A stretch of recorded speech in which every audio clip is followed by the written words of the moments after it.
నారాయణఖేడ్ మున్సిపాలిటీలోని వాగ్దేవి కాలేజీలో ముగ్గుల పోటీలు ముఖ్య అతిథిగా ఎమ్మెల్యే డాక్టర్ పట్లోల సంజీవరెడ్డి, సతీమణి అనుపమారెడ్డి వాగ్దేవి జూనియర్ కాలేజీలో విద్యార్థులకు ముగ్గుల పోటీలు నిర్వహించడం జరిగింది. ఈ కార్యక్రమానికి ముఖ్య అతిథిగా విచ్చేసి విజేతలకు బహుమతులు అందజేయడం జరిగింది. అదేవిధంగా మేడం గారు విద్యార్థుల ప్రతిభను మెచ్చుకొని వ్యక్తిగతంగా మనీ ప్రైజ్ అందజేసి ప్రోత్సహించడం జరిగింది.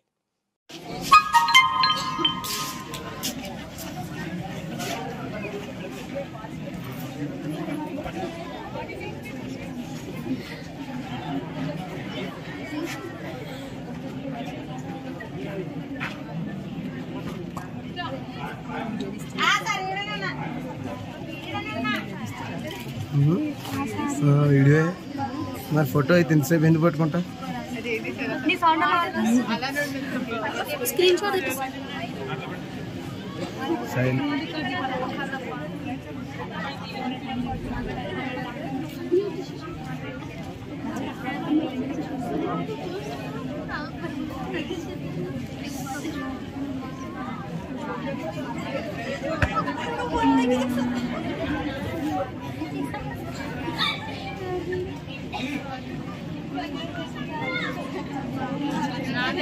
Nada,